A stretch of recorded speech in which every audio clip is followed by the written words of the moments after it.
Hey everybody, it's Jason Campbell with JC Films Live. I am just blessed and excited to have probably one of the guys that helped me start JC Films 10 years ago.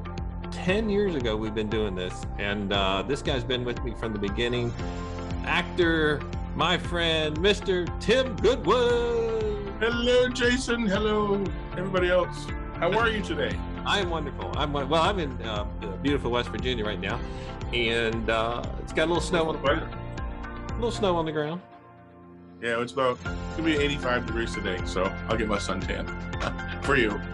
So Tim and I went to high school together, and I never would have thought I'd gotten into film. Tim, tell your story about how you got into film, why you moved to Los Angeles, and everyone thought you were absolutely crazy, and a little bit about what you're doing now. In high school, as you probably remember, I was actually very shy and introverted in most cases, and I went to college, and my brother was in a play, so he invited me to come along to auditions, and he kind of tricked me into auditioning for the play. Long story short, I got the role. I fell in love with performing, and I just felt God's calling to do more. He said, "This is not where I want you to be and what I want you to do." So when I was 32 years old, I packed up the family and moved to Hollywood, and the rest is history. And that's just kind of, and quite honestly, I went to our pastor's office, and I said, I don't understand why I feel God is calling me to be an actor. I mean, he calls people to be preachers and evangelists and singers and things like that. And he said, "Well, Tim, do you enjoy what you do?" I said, "Very much so." He goes, "All right, well, do you think I enjoy what I do?" And I said, "Well, I hope so." And he goes, "Tim, God doesn't call you to do things that you don't like, because then you'd be ineffective." So he said, "I want you to go." He says, "I can't think of a darker jungle than Hollywood anyway." He says, "So go and be a light in the darkness." So when I made my first film called Finding Faith with Eric Estrada, I didn't know much about filmmaking, but I knew I needed my buddy Tim in it. So he got involved with that film, played the detective, did a wonderful job. And then since on, I bet you him and I have probably done 15 projects together on and about. And I think so. Yeah. And he's always like, "Give me a call. If I'm free, I'd be more than willing to come help you guys with the film wherever you are." One of the things Tim did a lot is he toured our films around the country. That's kind of how we got on the map, was all these tours that we did. And I'll never forget this one time, and maybe share with this, because I think this is such a great story and I use it all the time. I got a phone call from a pastor who said, "Hey, we were excited about having Tim come, but we found out that he was in this television show or this movie," I forgot what it was at the time, and I think it was rated PG-13 or rated R or something, and we're going to show the movie, but we don't want Tim to come. And I remember Tim saying, "Give me that guy's telephone number." And I said, "Oop."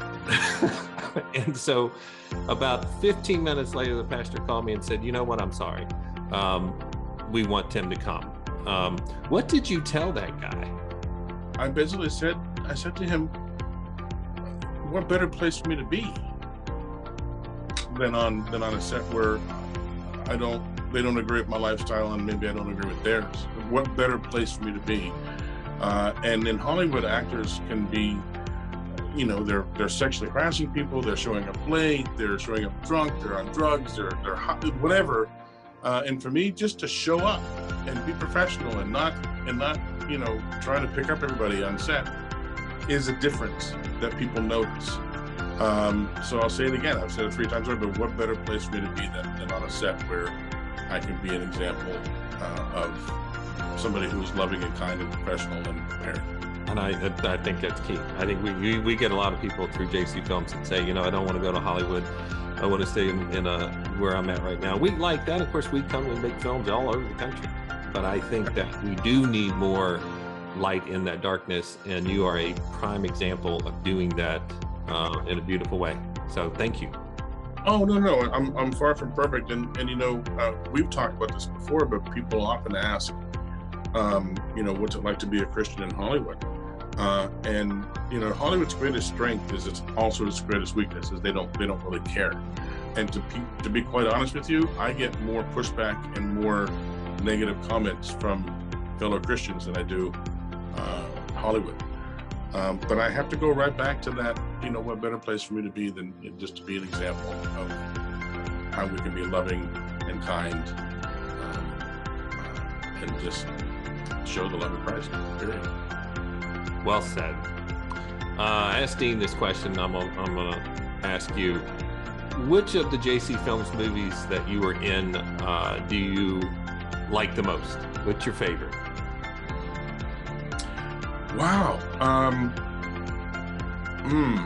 I would have to say, I think honestly the most fun for me to do was The Follower. Just because I didn't really follow the script. I was annoying everybody, even you, Jason, I know. But I think honestly the one that was really fun to do and turned out really, really well was The Zombie Club. I think that's a really neat little movie that we can all be very proud of. Yeah. Hey, we have a thing on the show called Prop Quiz. This is an opportunity for people to win a speaking part in one of our films. All they have to do is look at one of the props I put up, and then they name what film it's from.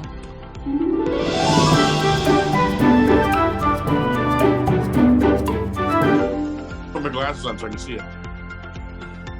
So I'm not going to give too many hints, but this is, I guess it's a wardrobe thing, but this was something, it's been in, actually there's probably 4 correct answers on this one, but this bag started with JC Films, and this was one of our, I guess, staples we had in a lot of our films. But if you can just name one film where you saw this bag, and there was one film that Tim carried this bag the entire movie, but all you got to do is at the bottom just put, hey Jason, I know what film that's from, it's from this. And I'll try not to let the cat out of the bag. Great hint. That is a great hint. Just say, Jason, I know, just took Tim's hint, I know what movie's that in. And then at the end of the month, we will draw a name, and that person will have an opportunity to have a speaking part in one of our films. Well, just as long as they don't get my speaking part. That's right. All I ask. Tim, I've so much enjoyed having you here. Thank you. Oh, Jason, it's always a pleasure to talk to you one way or another. I know. Hey, I'm going to go through this segment called What's Happening. These are just a few things that are happening with JC Films, and I'm just going to keep Tim on the air so he'll know.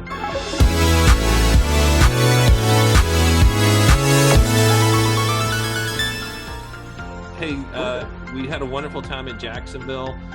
They're already working on a new plan. That announcement's going to be coming up real soon. Round 3 of acting classes start in Orlando. So we have a coupon right now for $100 off. That starts this weekend. So get involved in that if you're in the Orlando area or Central Florida. We have 3 different ways to start auditioning. There's 3 new auditions that are coming up. February the 19th in San Diego, we have a film down there called Miracle at Manchester. Get involved in that. On February 27th, we have auditions for a new film called The Biggest Loser. Dun-dun-dun. Starring me. So March the 12th, our End of Days movie, our apocalypse film that we'll be doing in Louisville, Kentucky, is hosting auditions there. Kevin Sorbo will be in Bridgeport, West Virginia next week to film I Can't Breathe, so we're excited to have him aboard here in West Virginia. Kevin's, I don't know if you know this or not, Kevin loves to play golf, and so he was asking if he can play golf in West Virginia. I kind of chuckled. Not right now. Not right now, you cannot. Snow golf. Snow golf. Can't find the ball, though. Tim, thanks for being here. Oh, my pleasure, Jason. Anytime. And to get involved in JC Films, just go to the website, jcfilms.org.